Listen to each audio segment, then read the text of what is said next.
Ramadan, 5 doigts puissantes à réciter pour transformer votre destin. Assalamu alaykoum, chers frères et sœurs, le mois de Ramadan est une période bénie, un moment de miséricorde où chaque action pieuse est multipliée. C'est une occasion unique pour se rapprocher d'Allah, purifier nos cœurs et renforcer notre foi. Parmi les actes les plus puissants en cette période, il y a l'invocation, doua, ce lien intime entre le serviteur et son Créateur. Dans cette vidéo, nous allons découvrir 5 doigts puissantes qui peuvent changer nos vies, nous apporter la bénédiction, le pardon et la guidance divine. Écoutez attentivement, appliquez-les et partagez-les avec vos proches. 1. Le pardon d'Allah, une clé vers la paix intérieure. Il y a un poids que chacun d'entre nous porte, un poids que l'on ressent parfois sans même le nommer. C'est celui des erreurs du passé, des fautes commises en secret, des opportunités gâchées. Nous avançons dans la vie avec cette charge sur nos épaules, persuadés que nous sommes peut-être allés trop loin pour être pardonnés. Mais Allah, dans son infinie miséricorde, nous rappelle une vérité qui balaye toute peur, tout désespoir. Ô mes serviteurs qui avez commis des excès à votre propre détriment, ne désespérez pas de la miséricorde d'Allah, car Allah pardonne tous les péchés.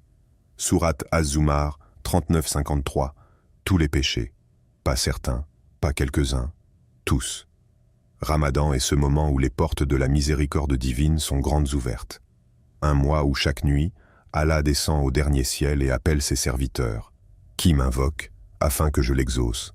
Qui me demande pardon, afin que je lui pardonne? C'est une invitation à déposer notre fardeau, à nous libérer du poids de la culpabilité et à renaître, purifiés par sa miséricorde. Le pouvoir transformateur du repentir. Il y a une histoire que nous connaissons tous, celle d'un homme qui avait tué 99 personnes. Pris de remords, il chercha un moyen de se racheter, et alla voir un sage qui lui répondit avec brutalité « Non, tu n'as aucun espoir, Allah ne te pardonnera pas. » Désespéré, l'homme le tua aussi, sans meurtre. Mais il ne s'arrêta pas là. Son cœur brûlait toujours d'un espoir secret, et il alla voir un autre savant qui lui dit « Qui peut interdire la miséricorde d'Allah? Pars vers une ville pieuse, change de vie et repens-toi. » Il partit immédiatement, mais la mort le frappa en chemin. Les anges de la miséricorde et ceux du châtiment se disputèrent son âme. Allah, dans son immense justice, ordonna de mesurer la distance entre lui et la ville de départ, et celle qui menait à la ville pieuse. Il était à peine plus proche de sa destination de repentir. Alors, Allah lui accorda son pardon. Cette histoire est une preuve que tant que nous respirons, il est encore temps. Peu importe l'ampleur de nos fautes, peu importe nos erreurs, tant que nous faisons le premier pas vers Allah, lui, dans sa grandeur, parcourt le reste du chemin. Comment chercher le pardon d'Allah? Le prophète nous a enseigné l'une des invocations les plus puissantes pour demander pardon. Ô Allah, tu es mon Seigneur.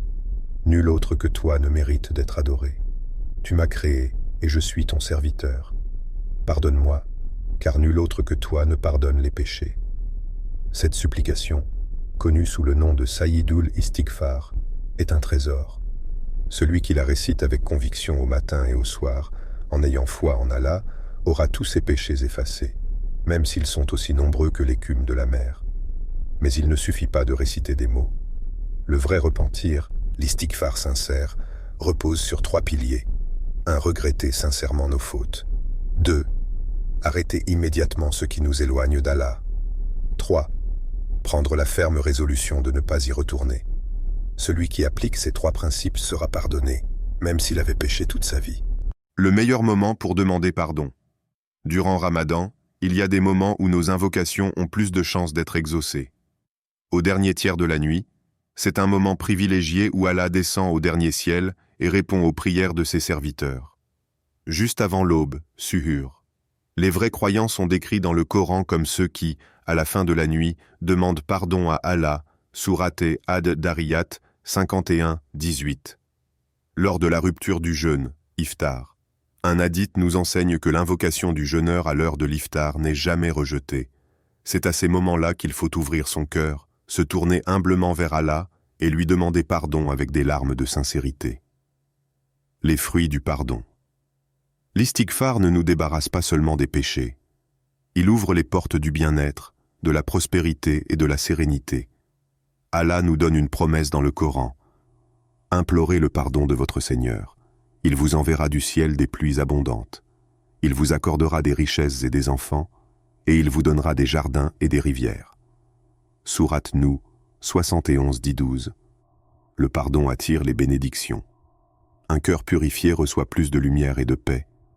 Le pardon éloigne les épreuves. Allah protège ceux qui se repentent souvent.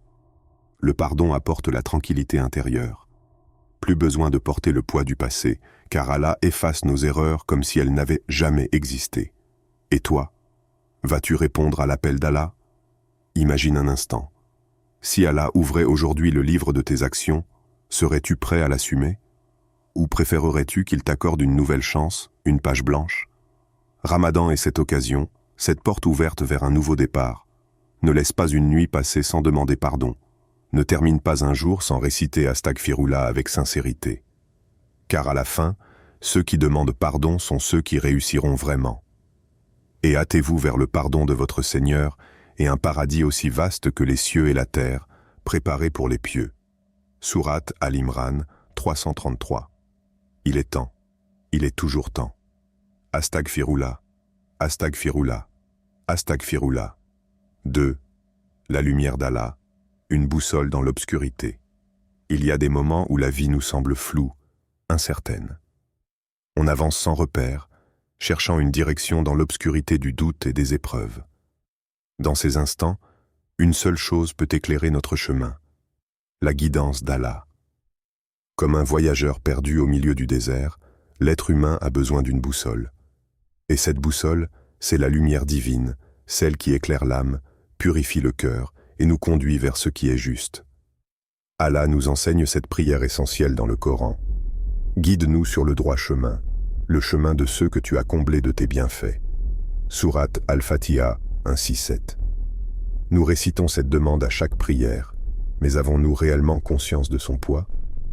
Le droit chemin n'est pas seulement un sentier visible, c'est un état d'esprit, une façon d'avancer en restant connecté à Allah. C'est la lumière qui sépare la vérité du mensonge, le bien du mal, la certitude du doute. Et sans cette lumière, nous errons. Nous. Quand l'âme cherche une lumière. Il y avait un homme, aveuglé par la vie d'ici-bas. Sa richesse lui donnait du pouvoir, son statut lui ouvrait toutes les portes. Pourtant, à l'intérieur, un vide grandissait. Il cherchait un sens, une paix qu'aucun bien matériel ne pouvait lui offrir. Un jour, alors qu'il était assis dans une mosquée, il entendit un verset du Coran. « Est-ce que celui qui était mort et à qui nous avons donné la vie, en lui accordant une lumière avec laquelle il marche parmi les gens, est semblable à celui qui est dans les ténèbres sans pouvoir en sortir ?» Sourate Al-An'am 622. Ces mots frappèrent son cœur. Il comprit alors que la vraie cécité n'est pas celle des yeux, mais celle du cœur. Il avait tout, sauf la lumière intérieure qui guide vers Allah. C'est à ce moment qu'il fit une chose qu'il n'avait jamais faite auparavant. Il leva les mains et implora Allah de le guider. Et dès ce jour, son cœur commença à voir. L'invocation qui éclaire le cœur le prophète, lui-même, demandait la lumière divine. Malgré sa perfection, il nous a enseigné une invocation précieuse. Ô Allah, mets de la lumière dans mon cœur, dans ma langue, dans mon ouïe, dans ma vue, au-dessus de moi, en dessous de moi, à ma droite, à ma gauche, et éclaire-moi de ta lumière. Imagine un instant, un cœur rempli de lumière, une langue qui ne prononce que des paroles bénéfiques, une ouïe qui entend uniquement ce qui rapproche d'Allah, une vue qui ne se pose pas sur ce qui nuit à l'âme. Cette invocation est un remède, une protection, un bouclier contre l'obscurité du doute, du péché et des illusions du monde. Pourquoi demandons-nous la lumière divine? Parce que nous sommes constamment testés, parce que les tentations sont nombreuses, parce que le cœur peut s'endurcir et s'éloigner du droit chemin. Allah nous met en garde dans le Coran. Quiconque Allah guide, c'est lui le bien guidé. Mais quiconque il égare, tu ne trouveras pour lui aucun allié pour le mettre sur la bonne voie. Sourate Al-Kahf 18-17. Demander la lumière divine, c'est demander la meilleure des bénédictions, celle qui nous empêche de nous égarer. Les signes de la guidance d'Allah. Comment savoir si Allah nous guide? Certains signes ne trompent pas. Un amour grandissant pour le bien. Les actes de dévotion deviennent une source de paix. Un éloignement du mal. Ce qui nous attirait vers le péché nous semble désormais amer. Un cœur apaisé. Même dans l'épreuve, la sérénité demeure. Une soif de vérité. On cherche à apprendre, comprendre et se rapprocher d'Allah. Ces signes ne viennent pas par hasard. Ils sont la réponse aux invocations sincères. Comment multiplier la lumière d'Allah en soi? Réciter cette invocation après chaque prière. Ne pas la voir comme une simple formule, mais comme un appel du cœur. 2. Éloigner les ténèbres. Éviter tout ce qui éteint la lumière de l'âme. La médisance, la négligence des prières, l'attachement excessif à ce bas monde. 3. Chercher la compagnie des gens de lumière. Les vrais amis sont ceux qui nous rappellent Allah. 4. Se plonger dans le Coran. Plus on le lit, plus il illumine notre cœur. Nous avons fait descendre vers vous une lumière éclatante. Sourate An-Nisa, 474. Le Coran est cette lumière. L'ignorer, c'est choisir l'obscurité. Es-tu prêt à demander cette lumière? Ferme les yeux un instant. Imagine un monde plongé dans l'obscurité. Maintenant, imagine un chemin éclairé, clair, sûr. Ce chemin, c'est celui d'Allah. Il suffit de demander. Que nos cœurs soient remplis de sa lumière. Que nos âmes soient guidées vers lui, et que chaque pas que nous faisons nous rapproche du droit chemin. Allah est la lumière des cieux et de la terre. Sa lumière est semblable à une niche où se trouve une lampe. Sourate An-Nur 24-35. Et cette lampe, c'est la foi. N'oublie pas, chaque prière est une occasion de demander cette lumière. Ne la laisse pas s'éteindre. 3. La protection d'Allah, un rempart contre les épreuves. Dans le silence de la nuit, lorsqu'on pose la tête sur l'oreiller, une pensée peut surgir. Et si demain tout changeait? Et si les bénédictions que nous avons aujourd'hui disparaissaient brutalement? La santé, la stabilité, les proches. L'être humain vit dans une illusion de contrôle. Il croit pouvoir tout gérer, tout anticiper. Mais en un instant, tout peut basculer. Une maladie soudaine, une perte inattendue, une difficulté qui frappe sans prévenir. Que faire alors? Allah nous donne la réponse. Et place ta confiance en Allah, il suffit comme protecteur. Sourate Al-Ahzab 33-3. Celui qui confie son destin à Allah ne sera jamais laissé seul. Celui qui se réfugie en lui trouve une forteresse imprenable contre les épreuves de la vie. L'inévitable réalité des épreuves. Il y a une vérité que nous devons tous accepter. Les épreuves font partie de la vie. Allah ne nous a pas promis une existence sans douleur. Mais il nous a promis sa protection et sa guidance pour traverser chaque tempête. Nous vous éprouverons certes par un peu de peur, de faim et de diminution de biens, de personnes et de fruits. Mais annonce la bonne nouvelle aux endurants. Sourate Al-Baqarah 255. Les épreuves ne sont pas là pour nous briser. Elles sont là pour nous tester, pour purifier nos cœurs, pour nous rapprocher d'Allah. Elles sont une purification, une élévation. Regarde l'histoire des prophètes. Aucun d'eux n'a échappé aux difficultés. Youssouf, Ali-Islam, trahi par ses frères et jeté en prison. Moussa, Ali-Islam, confronté à Pharaon et rejeté par son peuple. Le prophète Muhammad, attaqué, humilié, exilé de sa propre terre. Mais à travers chaque épreuve, ils avaient un secret, leur confiance absolue en Allah. L'invocation du prophète contre les calamités. Le prophète Tfa, lui-même, cherchait refuge auprès d'Allah contre le changement brutal des bénédictions. Il nous a enseigné cette invocation puissante. Ô Allah, je cherche refuge auprès de toi contre la disparition de tes bienfaits, contre un revirement soudain de ma situation et contre toute calamité imprévue. Pourquoi cette invocation est-elle si puissante? Elle nous rappelle que tout ce que nous avons vient d'Allah. Elle nous enseigne l'humilité face aux bénédictions de la vie.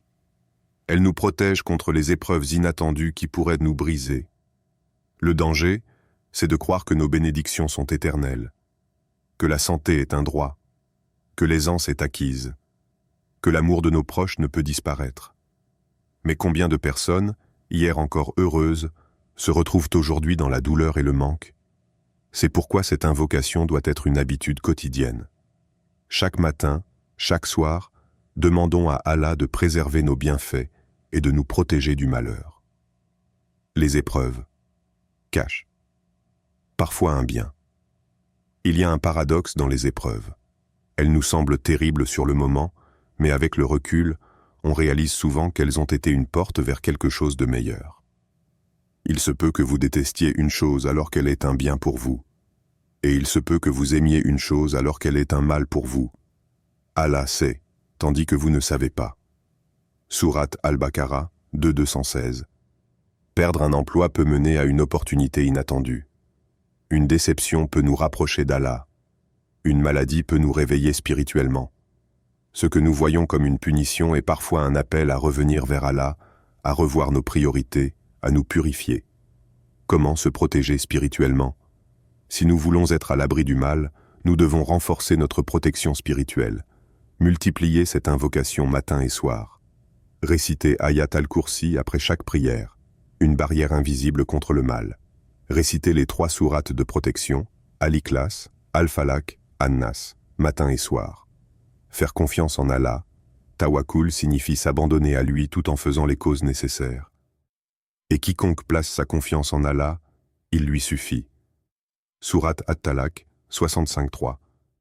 Quand tout s'effondre, Allah reste. Il y a une scène que nous avons tous vue. Un enfant qui tombe en jouant, qui se blesse, qui pleure, et qui, instinctivement, court vers sa mère pour se réfugier dans ses bras. De la même manière, lorsque la vie nous frappe, nous avons un refuge.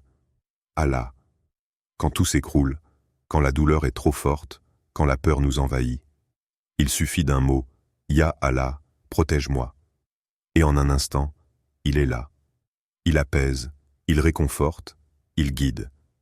As-tu confiance en la protection d'Allah? Aujourd'hui, prends un moment pour réfléchir. Que crains-tu le plus? Quelle bénédiction veux-tu protéger? As-tu placé ta confiance en Allah? Alors répète cette invocation avec un cœur sincère. Ô Allah, protège-moi du mal visible et invisible, de la perte soudaine des bienfaits, et accorde-moi la patience face aux épreuves. Dis, nul ne peut nous atteindre sauf ce qu'Allah a prescrit pour nous. Il est notre protecteur.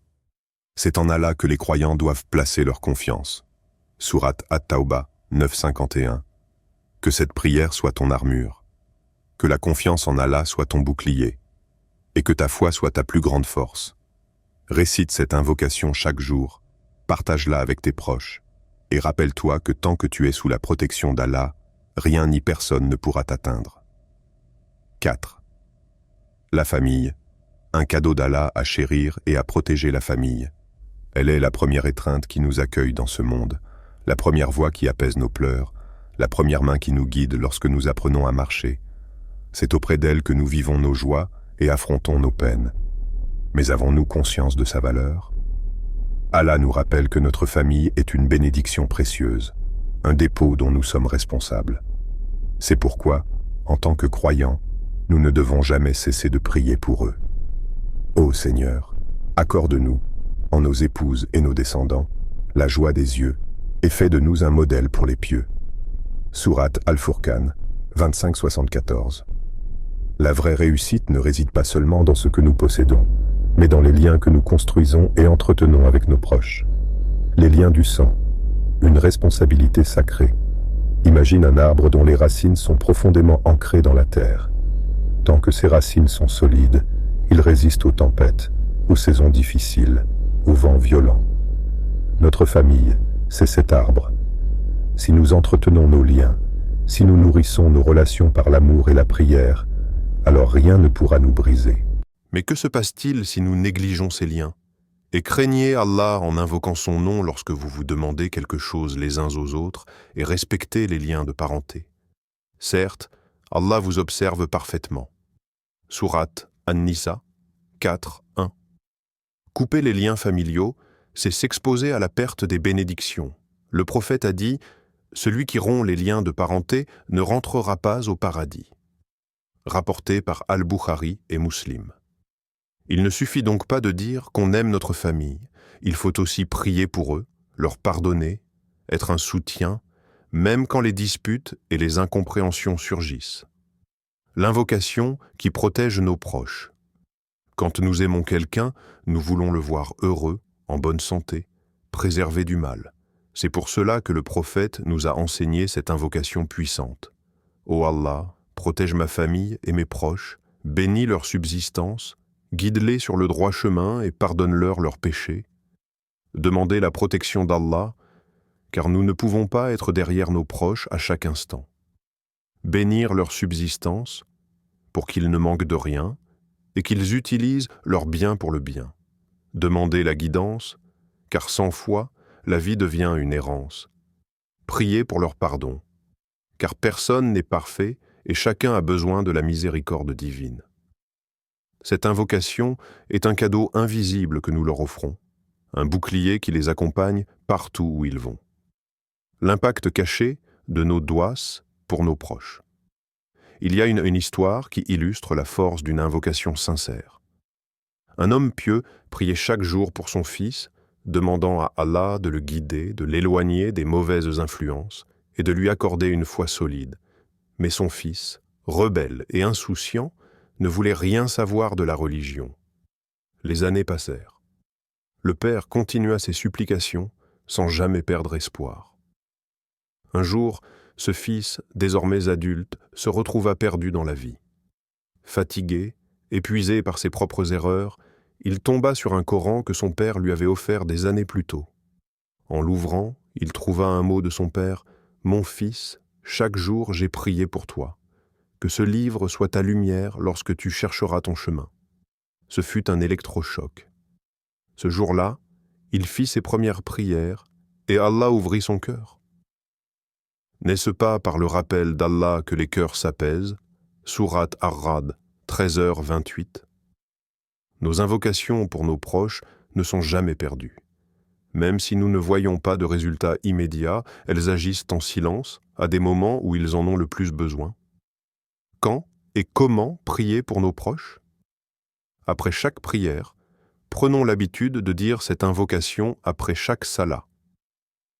Au moment du souhour et de l'iftar, les douas du jeûneur sont exaucés, en les nommant un par un, en mentionnant chaque personne de notre famille dans nos invocations, on renforce le lien spirituel avec eux.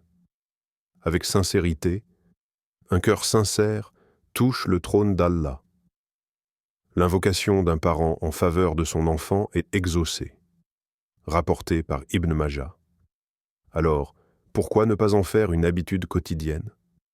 Nos proches sont une épreuve, mais aussi une porte vers le paradis. Il y a des familles unies et d'autres fracturées par des disputes, des malentendus, des rancœurs. Parfois, on se sent trahi, incompris, blessé. Mais même dans ces moments-là, notre devoir est de ne jamais cesser de prier pour eux. Repousse le mal par ce qui est meilleur, et voilà que celui avec qui tu avais une inimitié devient tel un ami chaleureux. Sourate Fussilat, 41, 34. Pardonner ne signifie pas oublier, mais avancer sans haine. Prier pour eux ne signifie pas approuver leurs erreurs, mais souhaiter leur bien. Être patient ne signifie pas tout accepter, mais savoir que le temps et Allah guérissent les blessures. Et si, à cause d'eux, nous avons souffert, alors transformons cette souffrance en une prière qui nous élève. Une dernière question à méditer.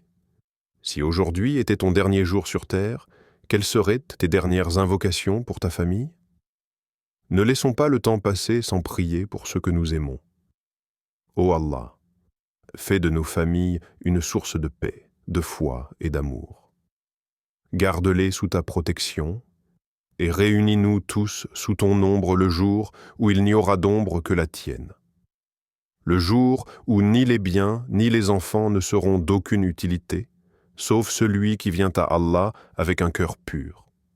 Sourate Ash-Shu'ara, 26, 88 à 89. Fais de ta famille un chemin vers le paradis. Partage cette invocation avec ceux que tu aimes, car la meilleure preuve d'amour, c'est de prier pour eux. 5. Qu'est-ce que la vraie réussite? Si on te demandait « Qu'est-ce que réussir ta vie ?» que répondrais-tu? Certains diraient avoir une belle maison, une bonne situation financière, une famille unie. D'autres parleraient de réaliser leurs rêves, voyager, avoir du respect et du pouvoir. Mais est-ce vraiment cela, la réussite? Un jour, un homme est venu voir le prophète et lui a demandé « Ô messager d'Allah, qui est l'homme le plus intelligent ?» Le prophète lui répondit « Celui qui pense le plus à la mort et se prépare pour l'au-delà. Ce sont eux les plus intelligents. » Rapporté par Ibn Majah. Nous courons après le succès d'ici-bas, mais quel est le sens d'une réussite qui s'arrête à la tombe? Seigneur, accorde-nous une belle part ici-bas et une belle part dans l'au-delà, et protège-nous du châtiment du feu. Sourate Al-Baqarah 2:201. La vraie réussite, c'est un équilibre. C'est avoir ce dont on a besoin ici-bas, tout en construisant notre place dans l'au-delà. L'illusion du succès matériel. Combien d'hommes ont amassé des fortunes, mais meurent dans le regret? Combien de stars et de personnalités publiques, après avoir atteint le sommet, tombent dans la dépression? Ne soyez pas comme ceux qui ont oublié Allah et qu'il a fait alors s'oublier eux-mêmes. Sourate Al-Hashr 59-19. Ils ont tout, sauf la paix intérieure. C'est pourquoi le prophète nous a enseigné cette invocation. Ô Allah, je te demande tout ce qui est bien et je cherche refuge auprès de toi contre tout ce qui est mauvais. Avec ces mots, nous demandons à Allah le bien sous toutes ses formes, la subsistance, la santé, la sagesse, la foi, d'être protégé du mal, des épreuves, de l'injustice, du poison de l'ego, un succès qui nous rapproche d'Allah et non qui nous en éloigne, les vrais gagnants. Dans le Coran, Allah nous donne la définition ultime du succès. Quiconque est écarté du feu et introduit au paradis a certes réussi. Sourate Al-Imran 385. Voilà la vraie réussite. Si nous avons tout sur terre, mais pas l'au-delà, nous sommes perdants. Si nous avons l'au-delà, même si nous avons peu ici-bas, nous avons tout gagné. Et pourtant, Allah ne nous interdit pas de rechercher les biens d'ici-bas. Au contraire, il nous dit « Et ne néglige pas ta part dans ce monde » Sourate Al-Qasas 28, 77. L'islam nous enseigne l'équilibre. Travailler dur, mais garder notre cœur attaché à l'au-delà. Jouir des bénédictions, mais ne pas être esclave de la dunya. Aspirer à la richesse, mais sans arrogance ni injustice. Un cœur équilibré trouve la sérénité. Comment attirer la réussite par la baraka? La clé du succès, c'est la baraka, bénédiction divine. Une richesse sans baraka se dissout comme du sable entre les doigts. Un travail sans baraka mène à l'épuisement. Une relation sans baraka devient source de conflit. Mais une petite chose avec baraka peut avoir plus de valeur qu'un empire entier. Priez régulièrement, car c'est la clé de l'organisation et de la discipline. Cherchez la halal dans nos revenus, nos relations, nos habitudes. Faire des aumônes, car donner pour Allah ne diminue jamais une richesse. Commencez chaque projet avec une invocation, car le succès vient d'Allah. Si vous êtes reconnaissant, je vous donnerai encore plus. Sourate Ibrahim 14:7. L'erreur que beaucoup commettent. Trop de gens demandent la réussite, mais oublient de demander la facilité. Ils veulent une bonne situation, mais négligeant la paix dans leur cœur. Ils veulent réussir, mais ignorent le bien-être spirituel qui l'accompagne. C'est pourquoi, avant de demander les résultats, il faut demander les moyens. Ya Allah, accorde-moi une subsistance pure et bénie. Ya Allah, ouvre-moi des portes qui me rapprochent de toi.